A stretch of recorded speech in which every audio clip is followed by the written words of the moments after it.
நூபியாவிலேருந்து red magic 3 அப்படிங்கிற smart ஃபோனை கூடிய விரைவில் இந்தியாவில் லான்ச் பண்ணியிருக்காங்க. ஸோ இந்த நூபியா ரெட் மேஜிக் 3 ஸ்மார்ட் ஃபோனில் என்ன விஷயங்கள் இருக்குது அப்படிங்கிறத இந்த வீடியோ நம்ம பார்க்கலாம்.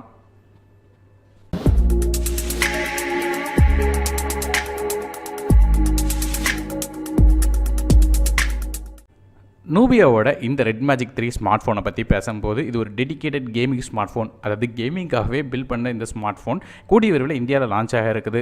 ஸோ முதல்ல இந்த ஃபோனில் என்ன விஷயங்கள் இருக்குது அப்படின்னு பார்க்கும்போது இந்த ஃபோனில் இருக்க டிஸ்பிளேலேருந்து ஆரம்பிக்கலாம். இந்த ஃபோனில் ஒரு 6.65 இன்ச் ஃபுல் ஹெச்டி டிஸ்பிளே கொடுத்துருக்காங்க. இது ஒரு AMOLED டிஸ்பிளேயாக வருது. 90:5:9 ஆஸ்பெக்ட் ரேஷியோவில் வருது. அது மட்டும் இல்லாமல் 90 ஹெர்ட்ஸ் வரையும் உங்களுக்கு ரிஃப்ரெஷ் ரேட் கிடைக்கி 430 நிட்ஸ் வரையும் உங்களுக்கு பிரைட்னஸும் வருது. டிஸ்பிளே பொறுத்தவரையில் பழைய மாடலில் உள்ள மாதிரியே சைடில் வந்து பெசல்ஸ் இருக்குது. இருந்தாலும் கொஞ்சம் குட்டியான பெசலாக தான் இருக்குது. அதனால் ரொம்ப ஒன்றும் பிரச்சனை இல்லை. அடுத்ததாக இந்த ஃபோனோட ப்ராசரை பற்றி பேசலாம். இது ஒரு கேமிங் ஸ்மார்ட் ஃபோன் அப்படின்னு சொல்லிட்டேன். ஸோ ப்ரிடிக்ட் பண்ணிப்பீங்கன்னு நினைக்கிறேன். இதில் வந்து Qualcomm Snapdragon 855 ஆக்டோகோர் சிப்செட் கொடுத்துருக்காங்க. இது ஒரு 7 nm ஃபின்வேர் ப்ராசஸில் தயாரிக்கிறாங்க. இதில் ஒரு கோர்ஸ் வந்து 2.84 GHz Cairo 484 3 கோர்ஸ் வந்து 2.42 GHz Cairo 485 4 கோர்ஸ் வந்து 1.8 GHz Cairo 485 ரன் ஆகுது. கிராஃபிக்ஸ் கார்டு நமக்கு Adreno 640 GPU கொடுத்துருக்காங்க. ஸோ பர்ஃபார்மன்ஸ் பட்டை கலப்பும் எந்த விதமான ஹெவியான கேம்ஸ் கொடுத்தாலும் உங்களுக்கு ஈஸியாக இந்த ஃபோனில் ரன் ஆகும். அது மட்டும் இல்லாமல் இந்த ஃபோனை வந்து கூலாக வச்சுக்கிறது இதில் வந்து ஒரு லிக்விட் கூலிங் டெக்னாலஜி கொடுத்துருக்காங்க.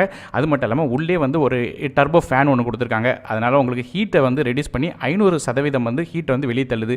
அது மட்டும் இல்லாமல் முக்கியமான விஷயம் என்னென்னு கேட்டிங்கன்னா இது வந்து கூலாகவே இருக்கிற காரணத்தினால தெர்மல் பெர்ஃபார்மன்ஸ் வந்து உங்களுக்கு இந்த ஃபோனை நல்லா இருக்கும். அதனால் கேமிங் வந்து நல்லாவே இருக்கும். அது மட்டும் இல்லாமல் இதில் வந்து ரெட் மேஜிக் கேம் ஸ்பேஸ் 2.0 அப்படிங்கிற ஒரு சாஃப்ட்வேரும் கொடுத்துருக்காங்க. அதாவது ஒரு டேஷ்போர்ட் கேமிங் வந்து லான்ச் பண்ணுறதுக்கு, அது மட்டும் இல்லாமல் டியூன் பண்ணுறதுக்கு, ஃபேன் ஸ்பீட் எவ்வளோ ஓடுது, டெம்பரேச்சர் எவ்வளோ இருக்குது அப்படிங்கிறத ரியல் டைமில் உங்களால் மானிட்டர் பண்ண முடியும். அதனால் வந்து கேமிங்கை வந்து அன்இன்டரப்டடாக உங்களுக்கு விளாட முடியும். அது மட்டும் இல்லாமல் கேமிங்கை வந்து நீங்கள் ரெக்கார்ட் பண்ணுறதுக்கும் இந்த ஃபோனில் வந்து ஃபீச்சர் கொடுத்துருக்காங்க. ஸோ கேமிங்க்கு ஒரு பக்கா smart phone. RAM and internal ஸ்டோரேஜை பொறுத்தவரையும் இந்த ஃபோன் 4 டிஃப்ரெண்ட்டான வெர்ஷனில் வருது. ஒன்று 6GB RAM வித் 64GB ஸ்டோரேஜோடும், இன்னொன்று 6GB RAM வித் 128GB ஸ்டோரேஜோடும், இன்னொன்று 8GB RAM வித் 128GB ஸ்டோரேஜோடும், டாப் எண்ட் வந்து 12GB RAM with 250GB internal ஸ்டோரேஜோடும் வருது. மைக்ரோ SD கார்ட் ஸ்லாட் இந்த ஃபோனில் கிடையாது. அடுத்ததாக இந்த ஃபோனில் கேமரா வரும். ரியர் ஃபேஸிங்காக சிங்கிள் கேமரா தான் கொடுத்துருக்காங்க. 14 MP camera with f1.75 aperture கொடுத்துருக்காங்க. இது Sony IMX586 சென்சார். அது மட்டும் இல்லாமல் இதில் வந்து நமக்கு வந்து டியூயல் LED ஃப்ளாஷ் சப்போர்ட்டாக இருக்குது. ஆனால் சிங்கிள் கேமரா தான் கொடுத்துருக்காங்க. இருந்தாலும் கேமரா குவாலிட்டியை பொறுத்தவரையும் நல்லாவே இருக்கும். ஏன்னா இந்த சென்சாரை பற்றி உங்களுக்கு கேள்விப்பட்டிருப்பீங்க. Redmi Note 7 Proலாம் இந்த ஃபோனோட கேமரா தான் வச்சுருக்காங்க. அடுத்ததாக ஃப்ரண்ட் ஃபேசிங் கேமரா பொறுத்தவரையும் இதில் வந்து 16 MP front facing camera with f2.0 aperture கொடுத்துருக்காங்க. அது மட்டும் இல்லாமல் பேக் சைடில் நமக்கு வந்து ஃபிங்கர் பிரிண்ட் ஸ்கேனரும் இந்த ஃபோனில் கொடுத்துருக்காங்க. அதனால் ஃபிங்கர் பிரிண்ட்டை யூஸ் பண்ணி ஃபோனை வச்சு அன்லாக் பண்ணிக்கிட முடியும். மற்றபடி இந்த ஃபோனில் 3.5 ஹெட்ஃபோன் ஜாக் சப்போர்ட்டும் கொடுத்துருக்காங்க. அது மட்டும் இல்லாமல் ஸ்டீரியோ ஃப்ரண்ட் ஃபேசிங் ஸ்பீக்கர் கொடுத்துருக்காங்க. ஸோ கேமிங் பெர்ஃபார்மன்ஸ் வந்து உங்களுக்கு விளாடும் போது கேமிங்க்கு வந்து ஸ்டீரியோ சவுண்ட் வந்து இருந்துச்சுன்னா நல்லாயிருக்கும். அது மட்டும் இல்லாமல் DTS:X சவுண்டோட எஃபெக்ட்டும் உங்களுக்கு கிடைக்குது. பேட்டரி பற்றி பேசும்போது கண்டிப்பாக கேமிங் ஸ்மார்ட் ஃபோன் அப்படின்னு பார்க்கும்போது கெப்பாசிட்டி அதிகமாக இருந்தால் நல்லாயிருக்கும். ஸோ அது நம்ம எதிர்பார்த்த மாதிரியே இதில் வந்து 5000 mAh பேட்டரி கொடுத்துருக்காங்க. ஸோ கண்டிப்பாக ஒரு நாள் வரையும் சார்ஜ் நல்லா இருக்கும். அது மட்டும் இல்லாமல் இதை சார்ஜ் பண்ணுறதுக்கு நம்ம 27 வாட் ஃபாஸ்ட் சார்ஜிங் சப்போர்ட் கொடுத்துருக்க காரணத்தினால வேகமாக சார்ஜ் ஏறும். அது மட்டும் இல்லாமல் இந்த ஃபோனில் வந்து 4G VoLTE சப்போர்ட்டும் கொடுத்துருக்காங்க. டியூல் பேண்ட் வைஃபை மாதிரியும் சப்போர்ட்டும் இருக்குது. ப்ளூடூத் வெர்ஷன் பார்த்தீங்கன்னா 5.0 இருக்குது. அது மட்டும் இல்லாமல் Type-C ரிவர்சபிள் கனெக்டர் சார்ஜ் பண்ணுறதுக்காக உங்களுக்கு கொடுத்துருக்காங்க. இது ஒரு ப்ளஸ் பாயிண்ட். இன்னொரு முக்கியமான விஷயம், இந்த ஃபோனை வந்து 10 நிமிஷம் சார்ஜ் பண்ணிங்கனாலும் போதும், கிட்டத்தட்ட 1 மணி நேரம் வரையும் உங்களால் கேமிங் தொடர்ந்து விளையாட முடியும்னு சொல்கிறாங்க. டூயல் சிம் சப்போர்ட்டும் இந்த ஃபோனில் கொடுத்துருக்காங்க. அடுத்ததாக இந்த ஃபோனோட OS பொறுத்தவரையும் Android 9.0 Pie வந்து ரெட் மேஜிக் OS 2.0 இன்டர்ஃபேஸில் வந்து ரன் ஆகிட்டு இருக்குது. இந்த ஃபோனோட பேக் சைடில் நமக்கு RGB லைட்டிங்கும் கொடுத்துருக்காங்க. இந்த லைட்டிங்கோட எஃபெக்ட்டை வந்து உங்களுக்கு எப்படி நினச்சாலும் கஸ்டமைஸ் பண்ணிக்கிட முடியும்.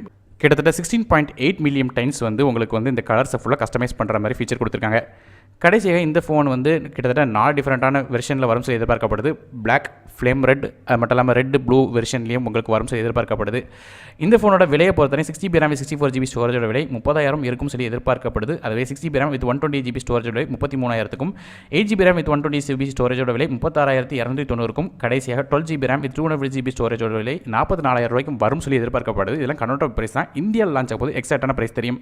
அது மட்டும் இல்லாமல் இதோட பைனரி லிங்க் டிஸ்கிரிப்ஷனில் கொடுக்குறேன். கூடிய விரைவில் இந்த ஃபோன் இந்தியாவில் லான்ச் ஆக இருக்குது. ஸோ ஒருவேளை இந்த ஃபோன் வந்து மார்க்கெட்டில் வந்துச்சுன்னா வாங்குவீங்களா இல்லையா அப்படிங்கிறத கீழே கமெண்ட்ஸ் தெரிவிங்க. அது மட்டும் இல்லாமல் இந்த ஃபோனை பற்றின உங்களுக்கு கருத்து என்ன அப்படிங்கிறதையும் கீழே கமெண்ட்ஸ் தெரிவிக்கலாம். இந்த வீடியோ உங்களுக்கு பிடிச்சா மறக்காம லைக் பண்ணுங்கள். உங்கள் ஃப்ரெண்ட்ஸ் அண்ட் ஃபேமிலிஸ்க்கு மறக்காம இந்த வீடியோ ஷேர் பண்ணுங்கள். நம்மளோட சேனல் சப்ஸ்கிரைப் பண்ணிட்டு பக்கத்தில் பெல் ஐக்கனை பிரஸ் பண்ணுங்கள். என்ன மேலும் பல வீடியோ இருக்குது. நானும் டெக் தப்புக்காக மற்ற வீடியோ உங்கள் சந்திக்க வரை நன்றி, வணக்கம்.